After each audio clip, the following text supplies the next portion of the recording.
Сегодня день воспоминаний и сжато сердце от горячих слов. Сегодня снова день напоминаний о подвиге и доблести отцов. Добрый день, дорогие друзья! Сегодня мы собрались с вами здесь, на этой площади, площади Победы, чтобы почтить память наших воинов, павших за Родину на полях сражений. Сегодня день памяти и скорби. Ровно 84 года тому назад, 22 июня 1941 года, в 4 часа утра, без объявления войны, без предъявления каких-либо претензий к Советскому Союзу, фашистская Германия, вероломно нарушив пакт о ненападении, напала на нашу страну, атаковала наши границы, подвергла бомбежке наши города и аэродромы. Началась Великая Отечественная война. В памяти человеческой роковая дата 22 июня 1941 года осталась не просто как дата, а как рубеж. Начало отсчета долгих дней и ночей Великой Отечественной. Патриотическая акция, посвященная Дню памяти и скорби, свеча памяти, объявляется открытой.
Прошу садиться.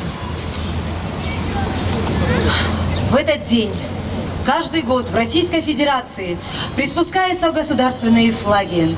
Все города страны принимают участие в акции «Свеча памяти», призванной увековечить память павших на полях сражений воинов Великой Отечественной войны, содействовать воспитанию уважительного отношения к героям и событиям Великой Отечественной. 22 июня жители России приходят к мемориалам и другим местам воинской славы, чтобы почтить память погибших зажженной свечой и минутой молчания. Сегодня на нашем мероприятии присутствуют наши уважаемые почетные гости, а также наши ветераны. Хочу их представить.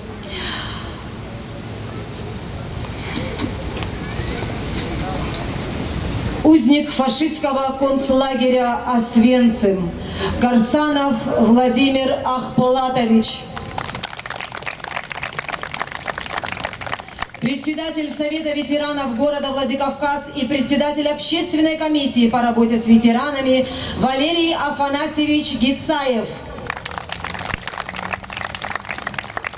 Председатель Совета ветеранов Северокавказского военного института внутренних войск МВД России полковник Дымов Михаил Сулейманович.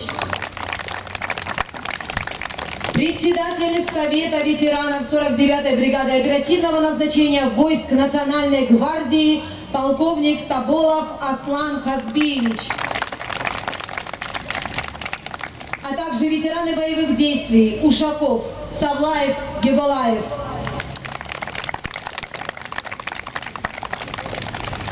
Наши уважаемые гости, советник министра Республики Северная Осетия Алания по национальной политике и внешним связям, секретарь-координатор общественного совета города Владикавказ Кайтукова Тамара Габоевна, председатель Союза детских и подростковых организаций Республики Северная Осетия Алания Жанна Маргиева, художник-модельер театра кукол Шаби, заслуженный работник культуры Щукина Тамара Терентьевна. Член Общественной палаты Республики Северная Осетия Алания, руководитель Общероссийского общественного движения «Здоровое Отечество» по Республике Северная Осетия Алания Амурхан Кусов.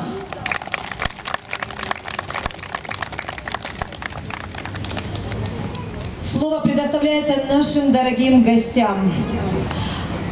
Карсанову Владимиру Ахполатовичу, узнику фашистского концлагеря Освенцим. Я подойду.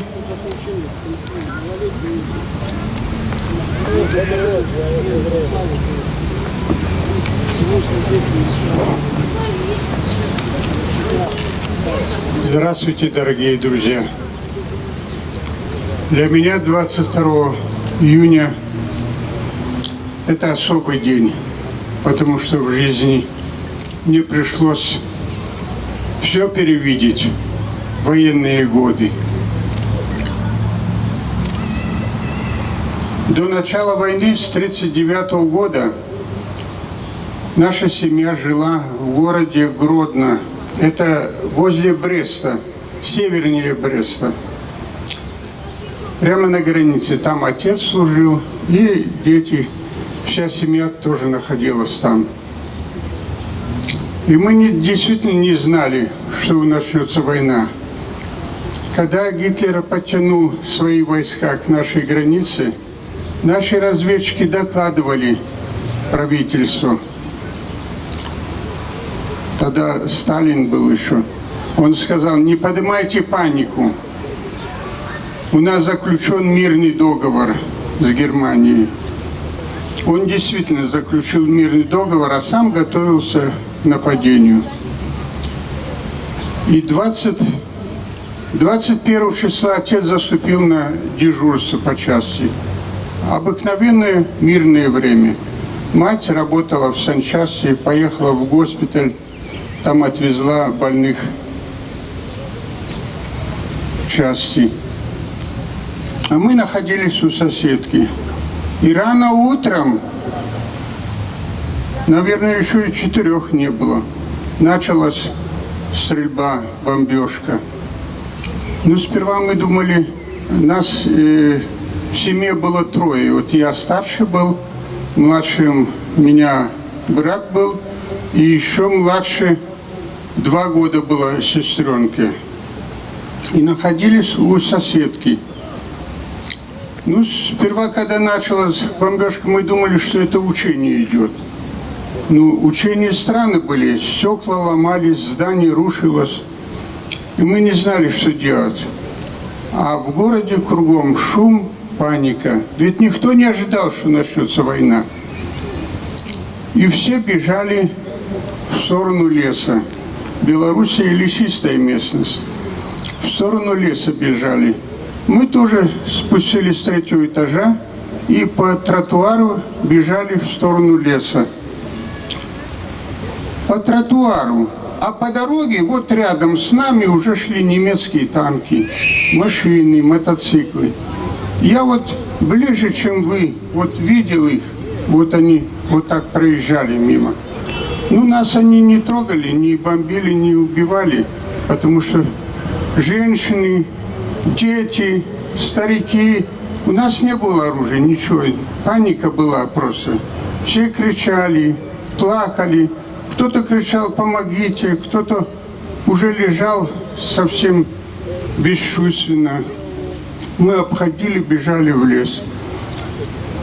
Передовые части прошли быстро Белоруссию, а одна часть стала возле леса, и всех жителей вернули опять на площадь в город.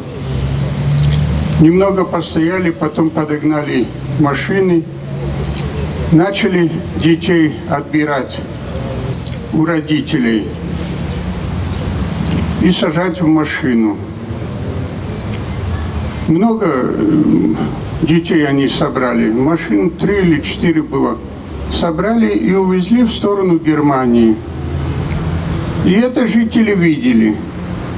Ну, пожилых всех погнали в пешем порядке в концлагерь Освенцум. Есть такой большой лагерь, в Польше был, недалеко от нашей границы. И жители это все увидели. А нас отвезли, долго везли целый день. Где-то ночью выгрузили в большую казарму за колючей проволокой. Где это, что не знаю, потому что мне было 8-9 лет. И мы в казарму выгрузили и там находились. Ни кровати, ни столов, ничего не было. Кто как мог, вот так отдыхал до утра. А утром давали нам работу. Подметать в лесу, камешки собирать, палки собирать. Вот такие работы мы делали.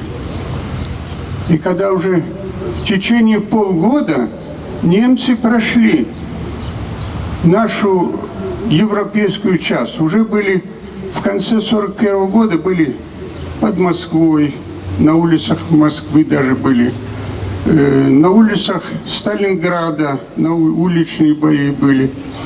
Ленинград окружили. И они считали, вот-вот уже победят. И потом стали нас, детей, продавать местному населению. Немки, поляки, чешки вот приезжали, покупали детей. Нас выстраивали вдоль стенки, вот хозяйка ходила и выбирала. Мне взяла одна полячка. Муж ее был мельником, она была купчиха, у нее были коровы, надо было пасти коров. При покупке детей оформляли, документов-то у нас никаких не было, и они оформляли на фамилию вот хозяев. Мою фамилию была Сентковский Владик. И так я был до конца войны. В конце войны, когда уже наши в 43-м году начали наступать, прошли в 44-м, 43-м, 44-м году прошли Белоруссию, отец был командиром части, прошли Белоруссию, нас искали, никого не нашли. И мать комиссовала, он приехал сюда на Кавказ, справили по нам поминки. И продолжал дальше наступать. Участвовал в освобождении концлагеря Освенцум. Ну, арестованные, вы знаете как, выходили все, радовались, обнимали, хвалили вот, наших солдат, командиров. Спасибо, товарищи, спасибо, нас спасли. А одна женщина обняла отца и говорит: спасибо, товарищ Корсанов. Вот, и в ходе разговора спрашивает: а вы нашли своих детей? Нет, мы Белоруссию прошли, захоронений много, наверное, погибли. Я отправил жену на Кавказ, справили поминку. И эта женщина, единственная свидетель, вот как нас отвозили, говорит, а вы надеетесь еще до Берлина еще наступать? И говорит, может быть, найдете своих детей еще. Потому что немцы много увезли детей в Германию. И так получилось, что в ходе наступления разведчики, те солдаты, с которыми мы до войны играли в военном городке, они были в разведроте. И как-то увидели моего братика. И вечером, когда докладывал командиру, сказали, что вот там-то, там-то видели одного мальчугана, вроде похожего на вашего сыночка. Это было уже 44-й год, конец 44-го года. Ну, в ходе наступления отец вот, пришел с этим солдатом, нашли сыночка одного. Он сказал, где живет братик. Это мы в ходе войны встречались. На базаре попрошайничали, ходили. И на базаре вот встретились. И мы знали, кто где живет. Я жил на мельнице. Он говорит, вот там на мельнице вот что живет. Посадили его, приехали ко мне. А я смотрю в окно. Коров я не выгонял. Мне было интересно, вот, русские солдаты. Я вообще не надеялся, что мои родители живы, что меня кто-то найдет. Мы забыли все. Не говорили ни по-русски, ни по-осетински. По-польски говорили и по-немецки немножко понимали. И когда брата спрашивал, он-то по-русски не понимал. Один солдат так немножко ломано сказал, вот, а братика и сестренку не видел. Братик вот там живет, на той, вот, на мельнице. Приехали ко мне, я смотрел на русских то же самое, как и на немцев в 41 году. В 45 году я видел, по дороге проезжали русские машины, мотоциклы, машины, пушки, танки шли. И мне было очень приятно, радостно. Вдруг дверь сзади открывается, заходит отец, заходят солдаты и показывает, говорит что-то по-русски, а я не понимаю ничего. Потом солдат меня взял и подводит к отцу. А я стал плакать, я говорю по-польски, я же ничего не делаю, за что? Отпустите меня. А он ведет к отцу. А полячки и поляк вот стоят и смотрят, ничего не говорят. Я по-польски кричу им, говорю, помогите мне, я же ничего не делал, за что меня берут? И когда близко подвели к отцу, я узнал, что это отец мой. Начал сильнее плакать. Мне показалось, что вот идет война, в ходе войны вот нас повстречился и опять оставит нас. Я говорю, потом меня спрашивают, а сестренку не видели? Я говорю, видел вот в том селении, вот как отсюда до Заводского надо было ехать, что такой-то дом, такая-то квартира. Взяли ее тоже. Выехали в поле, а до Берлина еще надо было наступать. И вот он говорит своему адъютанту. Адъютант был у него грузин. Под Кутаиси живет, Черкашвили Яша. Он подзывает его, сержанта, говорит, Яша, вот отвези детей в Осетию, в Москву приедешь, дашь телеграмму, что нашли детей, вот едем. Потом поедешь домой, увидишь свою маму, и на вторые сутки выезжай. Догонишь нас где-то уже в Берлине будем. Ну так получилось, он привез. Здесь был переполох, конечно, большой, потому что нас справили поминки, все умерли, и вдруг в конце войны нашли. Этот солдат поехал домой, сержант. На вторые сутки выезжать объявили конец войны. Это было 2 мая 1945 года, когда советские войска водрузили боевое красное знамя на купол Рейхстага. Ну, потом мы встречались уже через 30 лет еще. Мы дружбу тесно держали. А отец, ну, в 45-м мы за лето 45-го года немножко научились по-русски. Поступил в 13 лет, я поступил в 1 класс с братом. Потихоньку, вот не успел закончить, с 9 класса пришла повестка, и меня призвали в армию. И с тех пор я служу, я закончил вечернюю школу, сдал экстерную за училище, стал офицером и стал служить. Вот служу до сих пор, уволился, сейчас хожу в школы и рассказываю всем о войне. Спасибо вам, дорогие, что вы помните вот это вот событие 22-го. Ведь очень много погибло, очень много. Вы знаете, они неожиданно напали, сняли сперва часовых, потом воинские части бомбили, стреляли. Они, наверное, все погибли. Осталось нас очень мало. Те, которые были в концлагере, те, которые сбежали. Вот наподобие меня. Вот я живой перед вами и показываю. Спасибо, дорогие. Спасибо, дорогие, за ваше участие, за то, что вы поминаете вот тех, которые погибли, за то, что вы поминаете и украшаете так красочно вот этот день. Спасибо большое, Владимир Павлович. Спасибо вам, уважаемые ветераны. Вам огромная благодарность за ваш бессмертный подвиг. И, конечно же, наш низкий поклон. Слово предоставляется Тамаре Габоевне Кайтуковой.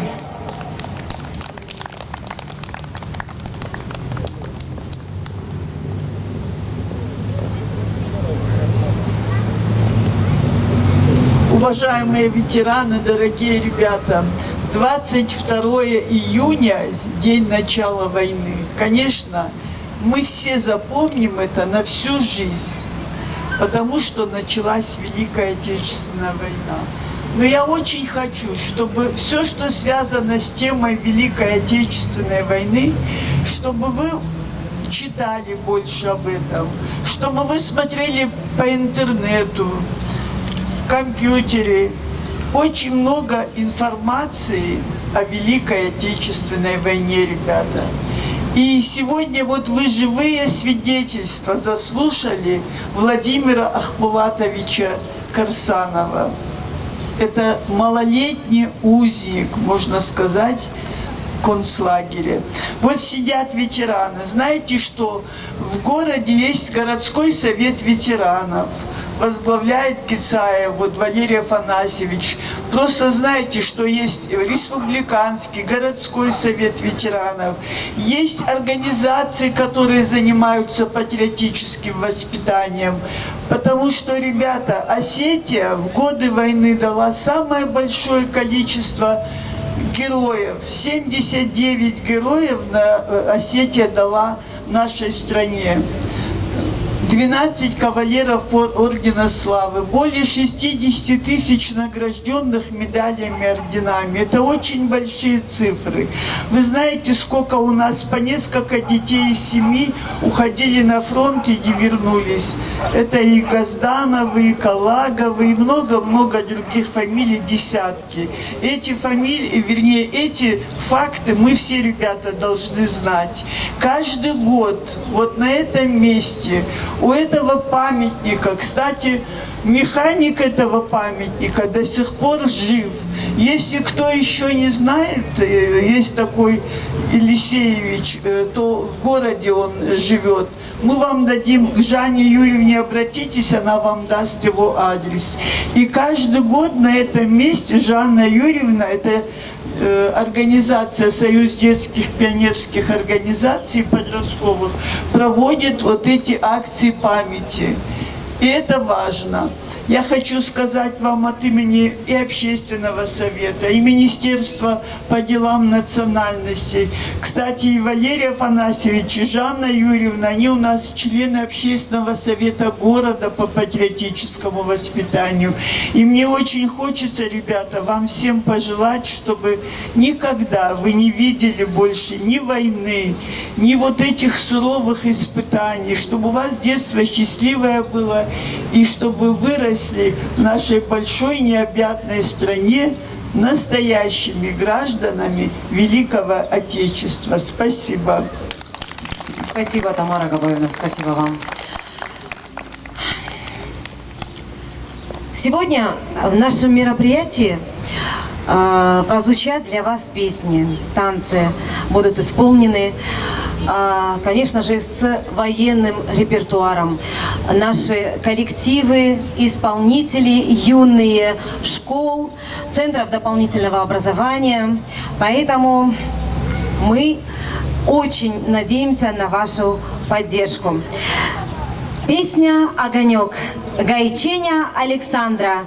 Вокальная студия «Радуга талантов» Республиканского дворца детского творчества имени Белара Кабалуева. Художественный руководитель Инна Багдасарова.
любимую родину, за За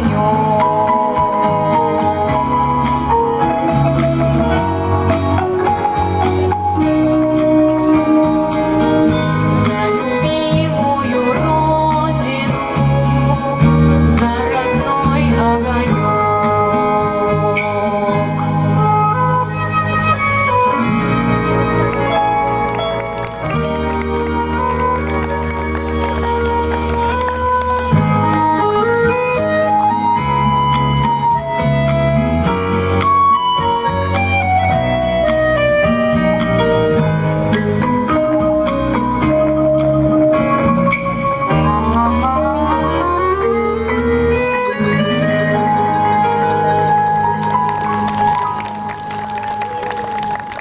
Вальс медсестры исполняет руководитель школьного театра «Нарты», школа номер 1, селение Анагир, Людмила Тибилова.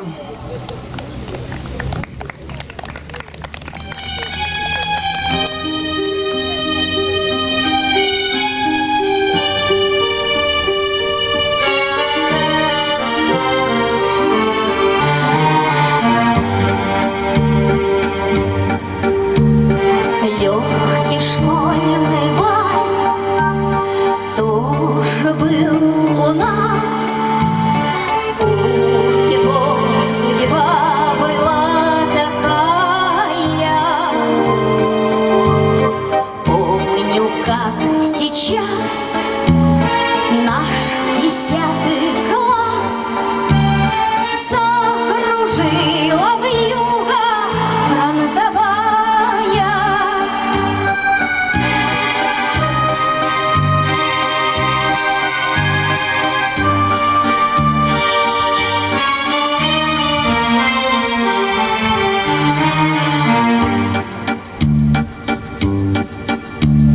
Фронтовой санбат у лесных дорог был прокурен и убит тоскою. Но сказал солдат, что лежал без ног: мы с тобой, сестра, еще станцуем. Мы с тобой, сестра, еще станцуем.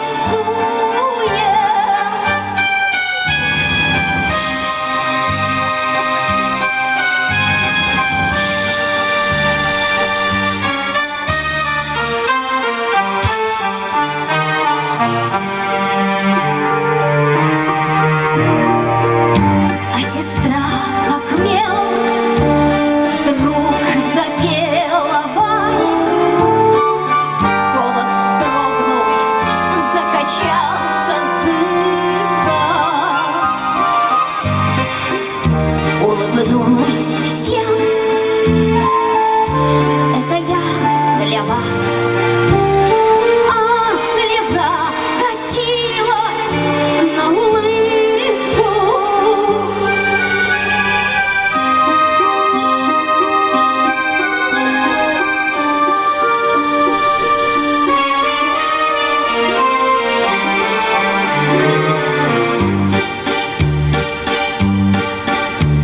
Сколько лет прошло, не могу забыть тот мотив, который пелся с болью. Сколько лет прошло, не могу забыть мужество солдатское и волю. Мужество солдатское и волю.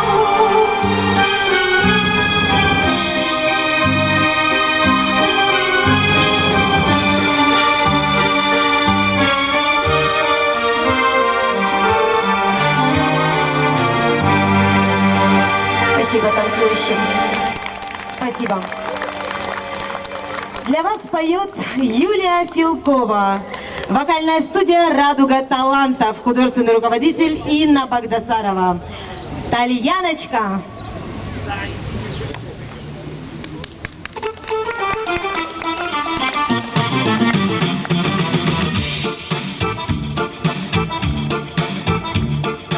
Солнечной поляночке другую выгнул прыг парнишка на тальяночке, играет про любовь.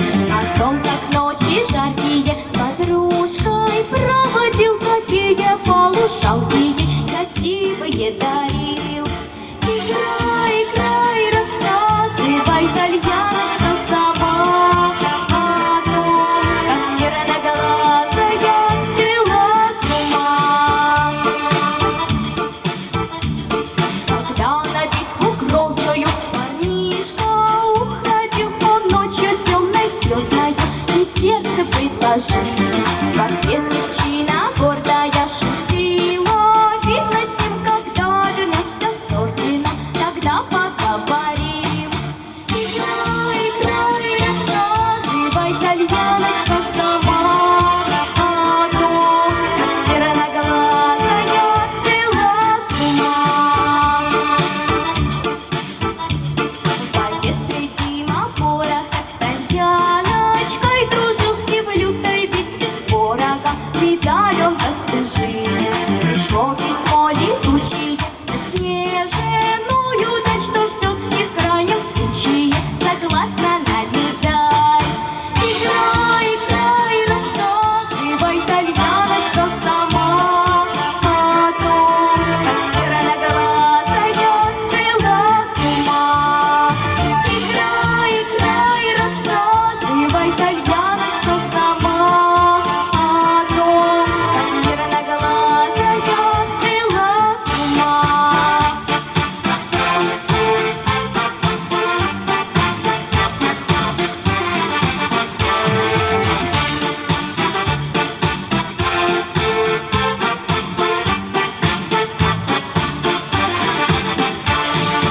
Играй, играй, рассказывай, тальяночка, сама о том, как черноглазая свела с ума. Играй, играй, рассказывай, тальяночка, сама о том, как черноглазая свела с ума.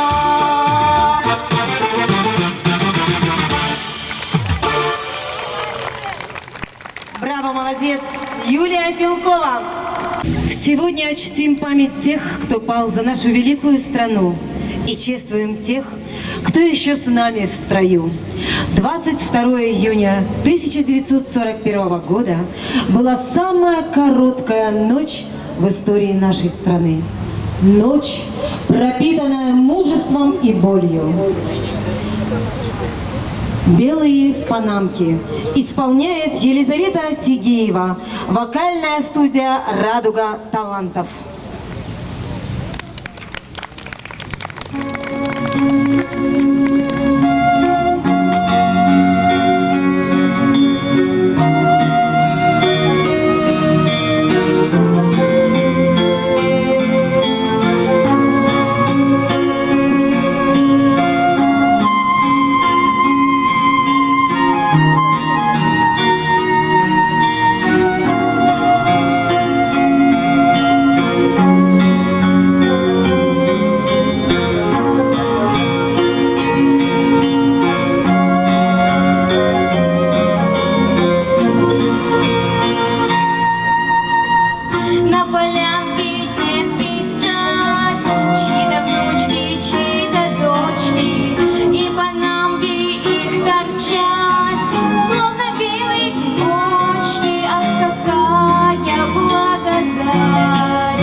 Великая Отечественная война – это 1418 дней, каждый из которых – это кровь и смерть, боль и горечь утрат, гибель лучших сыновей и дочерей России.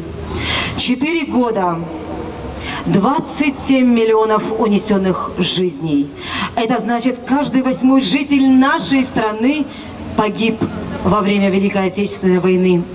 Дети, старики, женщины, солдаты отдали свои жизни за то, чтобы мы с вами могли жить под этим чистым небом. Далеко ушла война, но осталась память. И будет вся страна всегда вовек героев славить. Вечная слава героям, павшим в борьбе за свободу и независимость нашей страны. Минутой молчания почтим память тех, кто отдал свои жизни в борьбе за мир и счастье на земле, за нашу жизнь.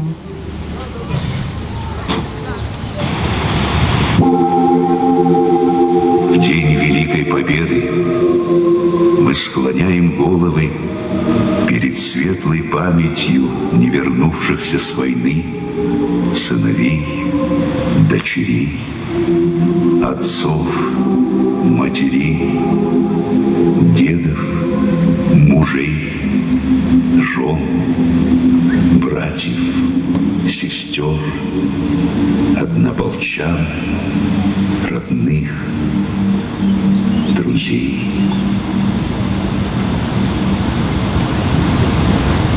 Наступает минута молчания. Вечная память жертвам Великой Отечественной войны. Вечная слава героям, павшим за свободу и независимость нашей Родины.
Прошла минута скорбного молчания, но с нами остаются навсегда и вечно будут жить воспоминания о павших.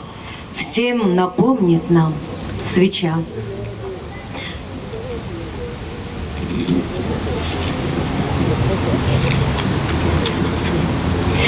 Для вас поет Амир Гапоев «На безымянной высоте».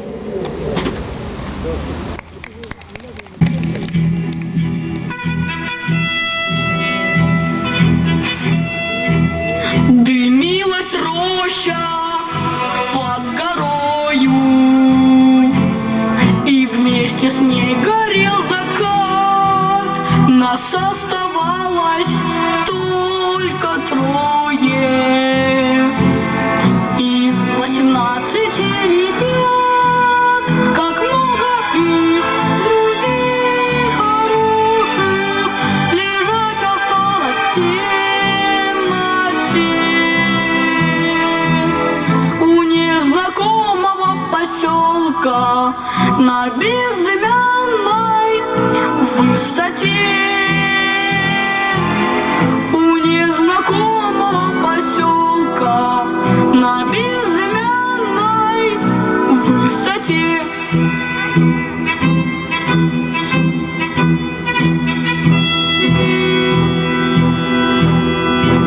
Светилась, падая, ракета,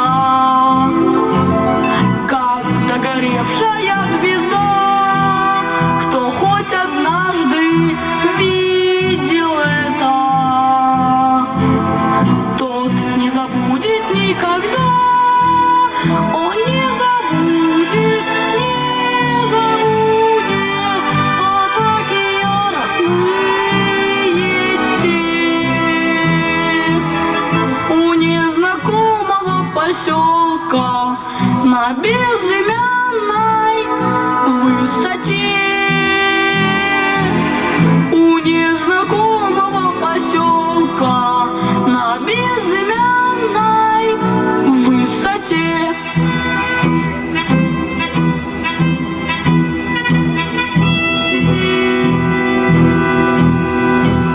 Над нами мессеры кружили,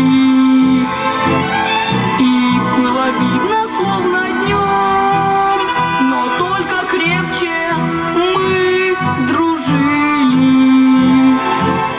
Под перекрестным артогнем, и как бы трудно не бывало, ты верен был своей мечте.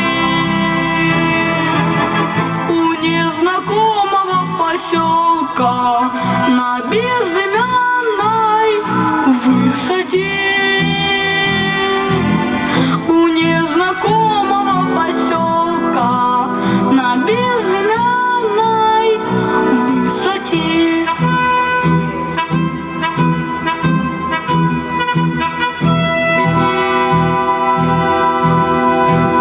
Мне часто снятся все ребята, друзья моих военных дней. Землянка наша в 3 наката, сосна сгоревшая над ней, как будто вновь я вместе с ними стою на огненной черте. У незнакомого поселка на безымянной высоте. У незнакомого поселка на безымянной высоте.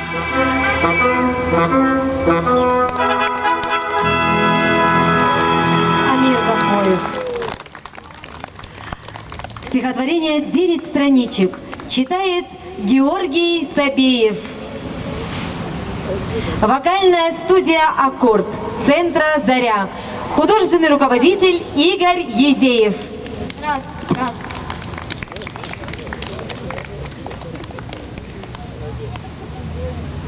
9 страничек. страшные строчки. Нет запятых, только черные точки. Умерли все. Что поделать? Блокада. Голод уносит людей Ленинграда. Жутко и тихо в промерзшей квартире. Кажется, радости нет больше в мире.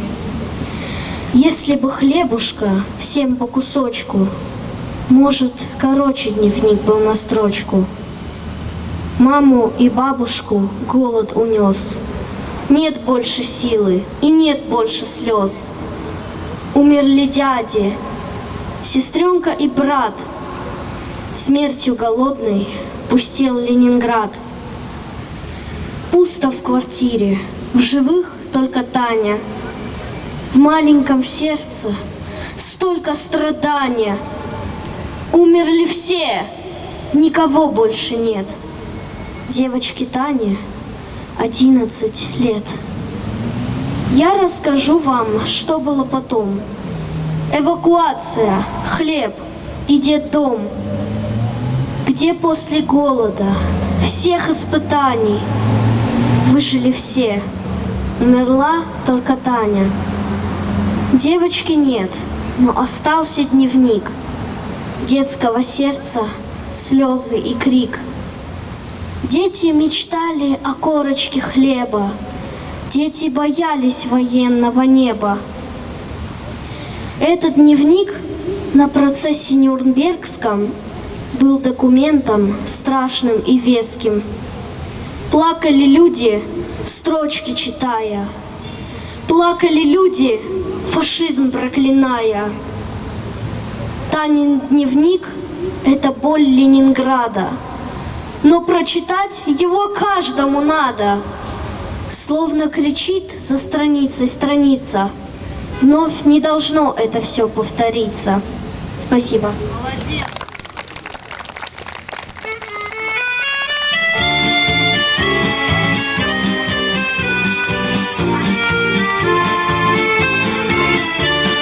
Расцветали яблони и груши, поплыли туманы над рекой.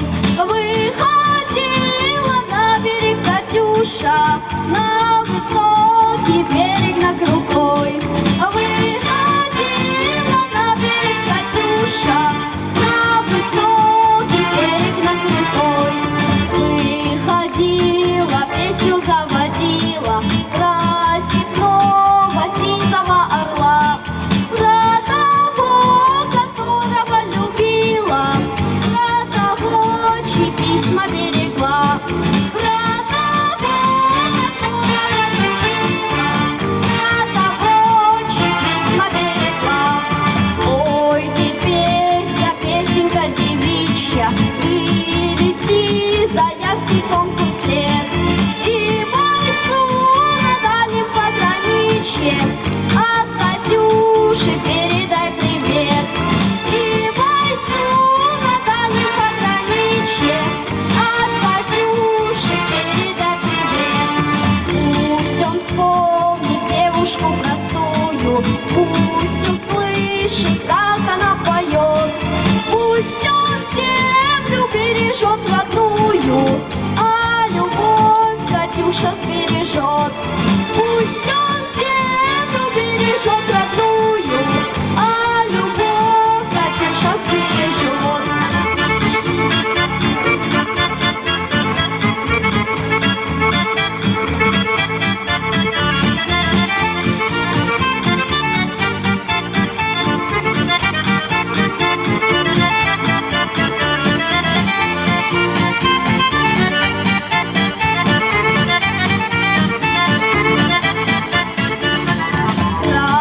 Расцветали яблони и груши, поплыли туманы над рекой.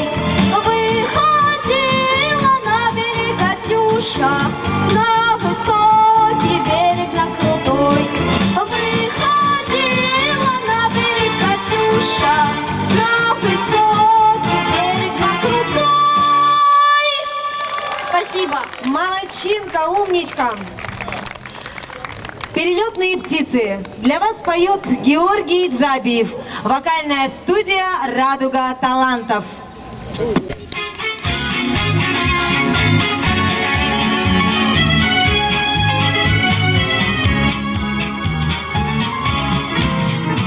Мы друзья, перелетные птицы, только быть наш один нехорош.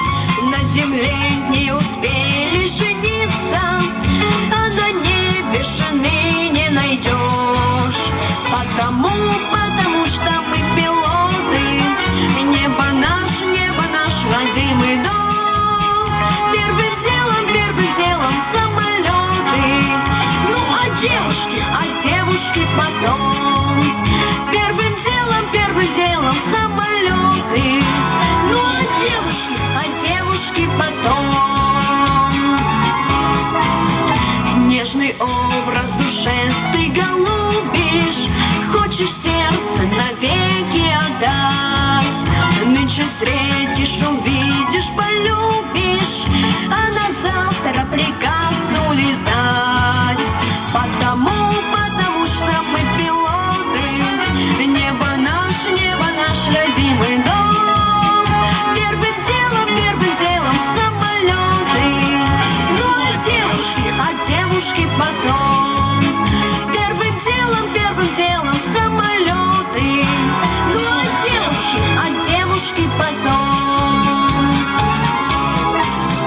Чтоб с тоскою в пути не встречаться, вспоминая про ласковый взгляд, мы решили, друзья, не влюбляться даже в самых красивых девчат. Потому что мы пилоты, небо наш родимый дом. Первым делом самолеты, ну а девушки потом. Первым делом самолеты, ну а девушки потом.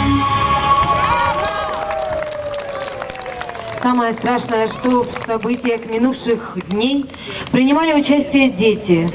Это беззащитные и совсем крошечные человечки, успевшие попрощаться с детством, взявшиеся за оружие, дабы защитить то самое сокровенное, что у них было. Отмените войну. Для вас поет Георгий Сабеев, вокальная студия «Аккорд».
война.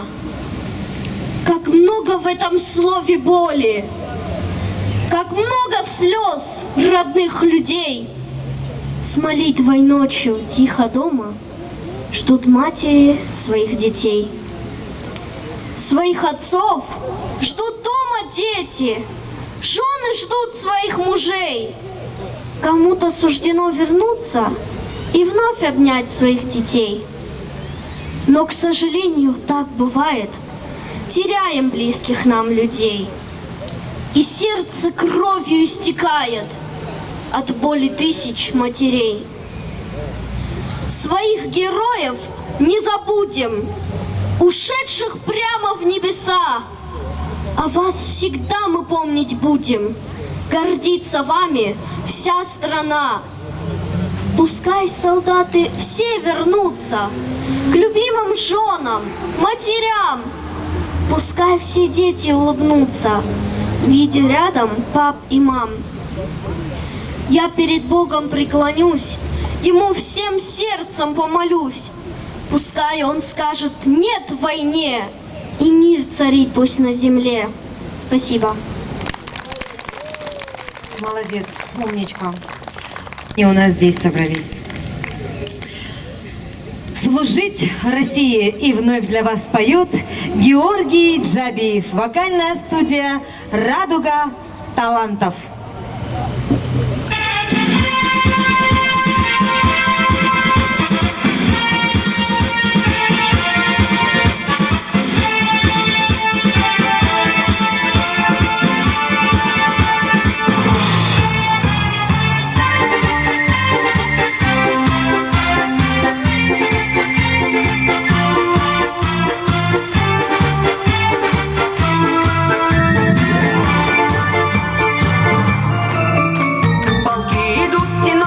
Красиво держат строй и гордо шелестят знамена. Комбат рядовой, единою судьбой, мы связаны с тобой, друг мой. Служить России суждено тебе и мне, служить России, удивительной стране, где солнце новое встает на небе синем. Плечо к плечу идут российские войска, и пусть военная дорога нелегка, мы будем верою и правдою служить России. Бесстрашие так спасли мы русский флаг и дом родной нашей песни. А коль придет беда, с тобою мы тогда отчизну заслоним, друг мой. Служить России суждено тебе и мне, служить России, удивительной стране, где солнце новое встает на небе синем. Плечо к плечу идут российские войска, и пусть военная дорога нелегка, мы будем верою и правдою служить России.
Джабиев.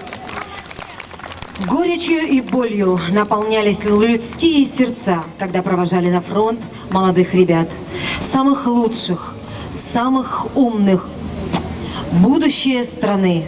Но верили в то, что они не отступят, не сдадутся, не дрогнут перед врагом.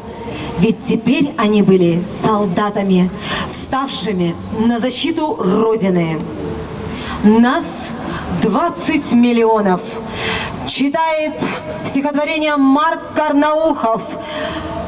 Центр «Заря». Нас 20 миллионов. От неизвестных и до знаменитых, сразить которых годы не вольны. Нас 20 миллионов. Незабытых, убитых, не вернувшихся с войны. Нет, не исчезли мы в кромешном дыме, где путь, как на вершину, был непрям. Еще мы женам снимся молодыми, и мальчиками снимся матерям. А в день победы сходим с пьедесталов, и в окнах свет, покуда не погас. Мы все, от рядовых до генералов, находимся незримо среди вас. Есть у войны печальный день начальный, и в этот день вы радостью пьяны. Бьет колокол над нами поминальный, и гул венчальный льется с вышины. Мы не забылись вековыми снами, и всякий раз у вечного огня вам долг велит советоваться с нами, как бы в раздумье головы клоня. И пусть не покидает вас забота знать волю не вернувшихся с войны, и перед награждением кого-то, и перед осуждением вины. Все то, что мы в окопах защищали или возвращали, кинувшись в прорыв, беречь и защищать вам завещали, единственные жизни положив. Как на медалях после нас отлитых, мы все перед Отечеством равны. Нас 20 миллионов незабытых, убитых, не вернувшихся с войны, где в облаках зияет шрам наскальный. В любом часу от солнца до луны бьет колокол над нами поминальный, и гул венчальный льется с вышины. И хоть списали нас в военкоматы, но недругу придется взять в расчет, что в бой пойдут и мертвые солдаты, когда живых тревога призовет. Будь отвратима адова година, но мы готовы на передовой, воскреснув, вновь погибнуть до едино, чтоб не погиб там ни один живой. И вы должны, о многом беспокоясь, при злом ни шагу не подавшись вспять, на нашу незапятнанную совесть достойное равнение держать. Живите долго, праведно живите, стремясь весь мир к собратству сопричесть, и никакой из наций не хулите, храня в зените собственную честь. Таких имен нет на могильных плитах, их всех племен оставили сыны. Нас 20 миллионов незабытых, убитых, не вернувшихся с войны. Падучих звезд мерцает зов сигнальный, и ветки ив плакучих склонены. Бьет колокол над нами поминальный, и гул венчальный льется с вышины.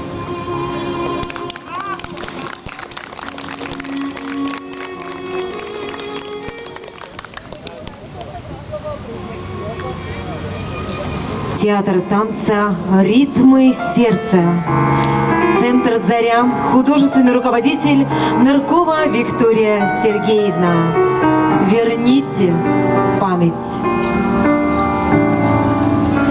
Помянем, братья, тех, кто мир собой закрыл, про личный свой успех для нас навек забыл.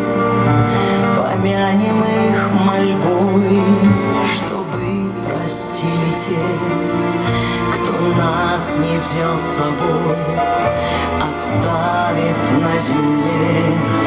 Помянем их 100 крат и рюмкой, и слезой, и горечью наград за их прощальный бой.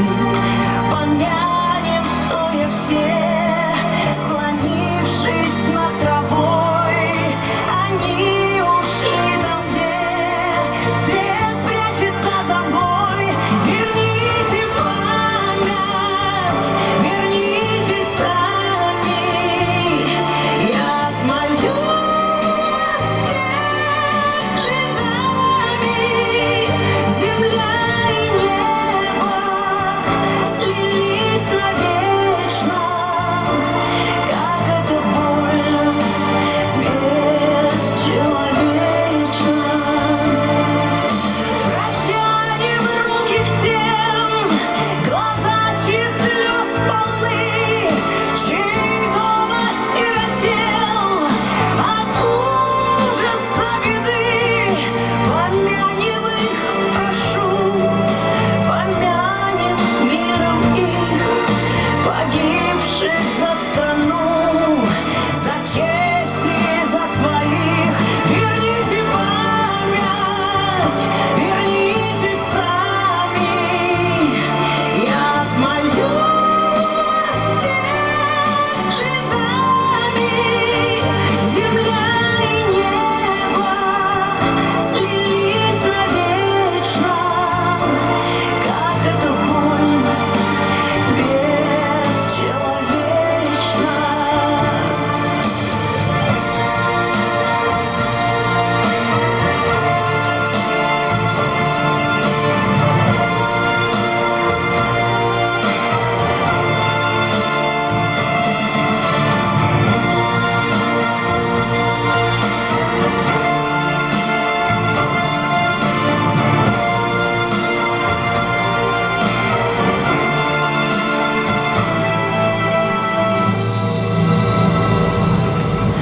Протянем руки к тем, глаза чьи слез полны, чей дом осиротел от ужаса беды. Помянем их, прошу, помянем миром их, погибших за страну, за честь и за своих.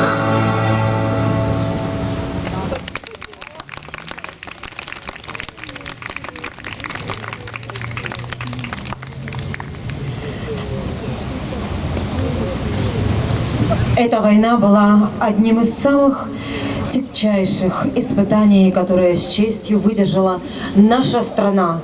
Никогда не забудется подвиг солдата, стоявшего насмерть, и подвиг труженика, ковавшего победу в тылу.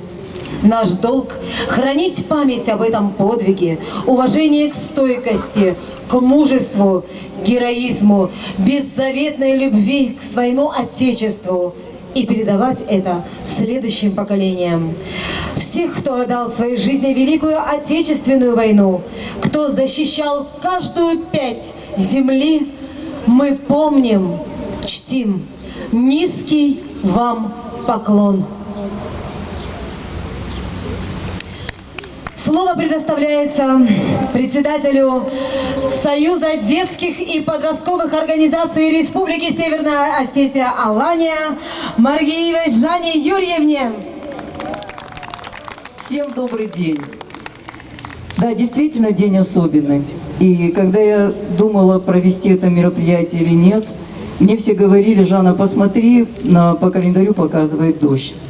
Спасибо вам, ребята. По поводу ребят хочу сказать. Ребята очень часто на наших мероприятиях нам оказывают помощь. Ребята, искренне вам спасибо, Дом молодежи, как вы правильно называетесь, городской дом молодежи. Ребят, вот прям поклон вам. Вы большие участники нашего мероприятия. Действительно, я смотрела, только перестал показывать дождь со вчерашнего дня. И тем не менее, я думаю, даже мы в плащ-палатках все равно эту акцию проведем. Действительно, вот память человеческая – это такая вещь, которая кому-то дано, а кому-то не дано помнить.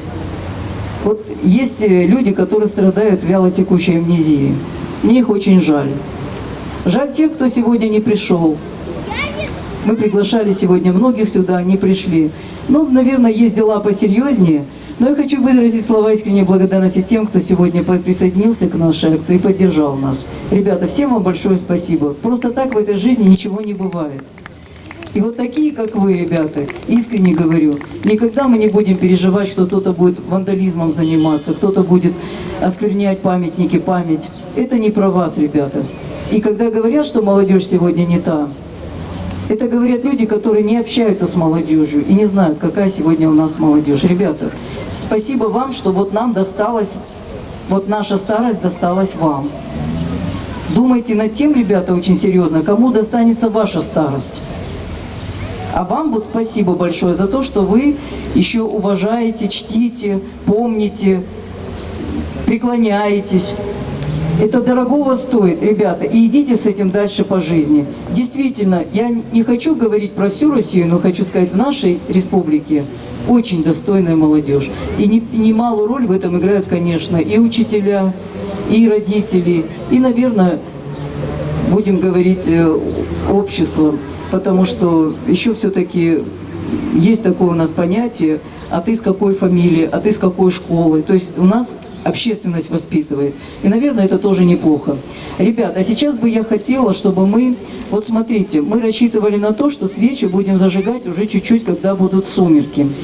И я бы очень попросила вас сейчас всех, давайте мы начнем зажигать свечи. Это буквально 10-5 минут.